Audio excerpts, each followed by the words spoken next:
Now we will discuss about the peritonsillar abscess, which is also known as quinsy.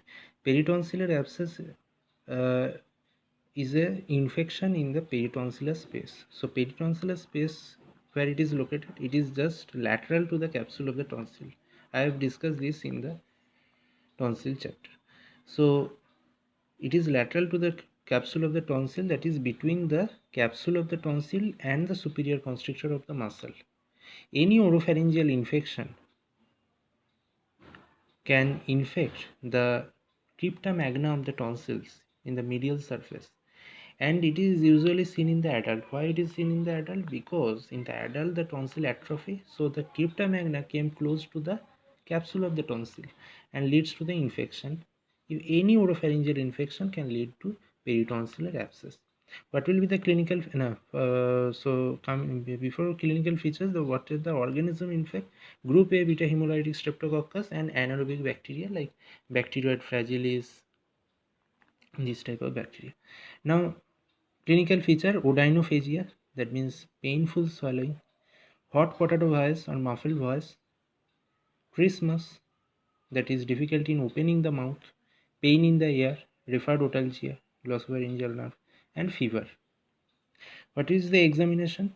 In examination, we can find the pus is collected lateral to the capsule of the tonsil, and the tonsils are pushed medially and pushing the uvula to the opposite side. So uvula are pushed opposite side and the tonsils are pushed medially, and there is a bulge of the soft palate. Now on examination, the pus are collected lateral to the capsule of the tonsil. So what will be the treatment? So treatment is incision and drainage. The incision is made anterior border of the anterior pillar to the base of the uvula. So if this is the uvula, this is the tongue, now this is the tonsil, so it is the anterior pillar. So from the anterior pillar to the base of the uvula, the incision is made and all the pulses are drained. So this is the incision given. Antibiotics along with metronidazole should be given. Interval tonsillectomy is very much important, because interval tonsillectomy of 6-week interval after every first episode of quinsy. So every first episode of quinsy there must be a interval tonsillectomy to be done after 6 weeks.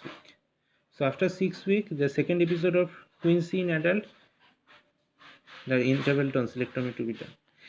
Another is hot tonsillectomy if there is a acute episode.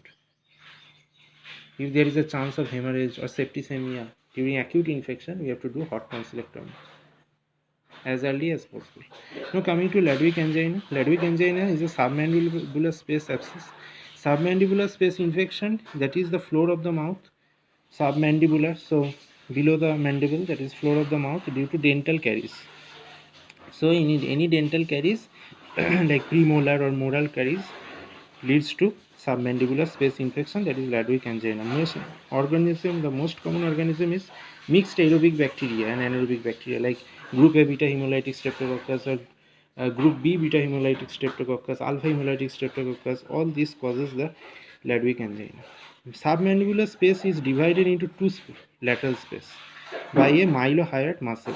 So mylohyoid muscle, above the mylohyoid muscle there is a sublingual space.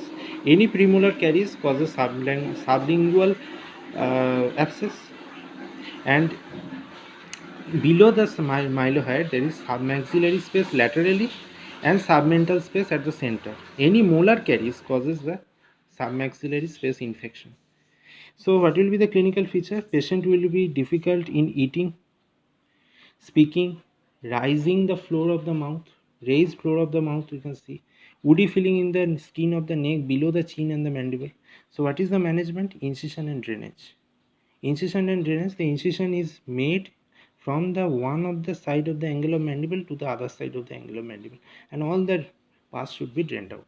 Antibiotics along with metronidazole you can give. Now there is a triad which is known as Goldring's triad. What is Goldring's triad? The Goldring's triad says that there is a cellulitis in submandibular space infection. There is a cellulitis, not an abscess, it is a cellulitis. So if there is an abscess, we will say that it is submandibular abscess. but it is Ludwig angina. Ludwig angina is a cellulitis. Second, it is bilateral. Third one is it spreads through tissue spaces. So submandibular space, this is its tissue space. So it spreads through tissue spaces. And fourth one is does not involve submandibular and sublingual salivary gland. Submandibular and sublingual salivary gland. So this is the Goldring's criteria, not a triad, it is a criteria to diagnose the Ludwig angina. So this is all about Ludwig angina and peritonsillar abscess or quinsy. Thank you.